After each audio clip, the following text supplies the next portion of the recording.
বিস্তারিত জানাতে মহাখালী থেকে সরাসরি যুক্ত হচ্ছেন আমাদের সহকর্মী মোহাম্মদ আল হাসিব। হাসিব, এখন কি পরিস্থিতি দেখছেন, শিক্ষার্থীরা কি বলছেন এবং যান চলাচল বন্ধের সাধারণ মানুষের ভোগান্তির কি চিত্র দেখছেন জানাবেন। ধন্যবাদ সামিয়া। আমি এই মুহূর্তে অবস্থান করছি মহাখালীর যে রেলগেট সেই এলাকাতে, এবং সকাল 10টার পর থেকেই অর্থাৎ 11টার শুরু থেকেই কিন্তু তিতুমির কলেজের শিক্ষার্থী যারা ছিলেন তাদের ক্যাম্পাসকে বিশ্ববিদ্যালয়ে পরিণত করার জন্য আজ সারাদিনই সড়ক অবরোধ করে একটি প্রতিবাদ সমাবেশ করছিলেন। সারাদিন করার পর আজ বিকাল 4টা পর্যন্ত তারা সময় বেঁধে দিয়েছিলেন যে 4টার পরে তারা একটি আপডেট জানাবেন যে তারা আসলে পরবর্তী কর্মসূচি কী দেবেন। তো 4টা পর্যন্ত তারা অপেক্ষা করেছেন এবং সড়ক অবরোধ করেছেন, এখানে তাদের প্রতিবাদ সমাবেশ করেছেন। কিন্তু 4টার পরবর্তীতে এসেই কিন্তু তাদের যে শিক্ষকবৃন্দ ছিল সেই শিক্ষকবৃন্দ এসে তাদের সঙ্গে কথা বলেছেন। পাশাপাশি আইন শৃঙ্খলা রক্ষাকারী বাহিনী ছিল, সেনাবাহিনী ছিল, সকলের অনুরোধেই কিন্তু তারা সম্মতি প্রকাশ জানিয়ে 4টার পরেই সড়কের যে যান চলাচলগুলো সেগুলোকে ছেড়ে দিয়েছেন।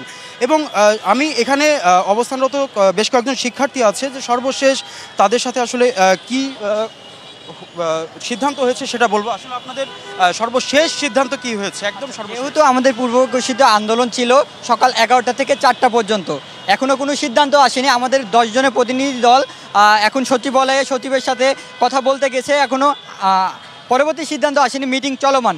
মিটিংয়ের পরে আমাদের সিদ্ধান্তটা আসবে। মিটিংয়ের পরে আমরা পরবর্তী কী কর্মসূচি হবে সেটা আমরা জানিয়ে দেবো। আমাদের গত 3 মাস ধরে শান্তিপূর্ণ আন্দোলন চলছে।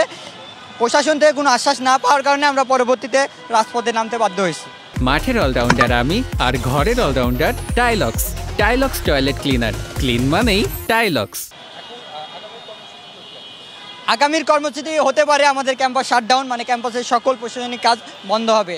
আমাদের যদি আশ্বাস কোনো না পাই বা কোনো সমাধান যদি প্রশাসন থেকে না দেয়, আমরা এই সিদ্ধান্তটা নিব।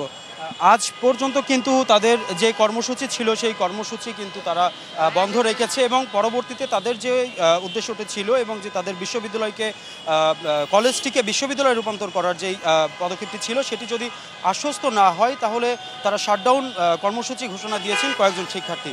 এছাড়াও এখানে অবস্থানরত আরও বেশ কিছু শিক্ষার্থীরা ছিলেন যারা কিন্তু 4টার পরে, তারা আগে বলেছিলেন যে 4টা পর্যন্ত আমরা এই সড়কটি অবরোধ করে রাখবো, কিন্তু ইমার্জেন্সি একটি লেন তারা ব্যবহার করেছিলেন যেখানে জরুরি যে রোগীগুলো ছিল তারা কিন্তু যেতে পেরেছেন।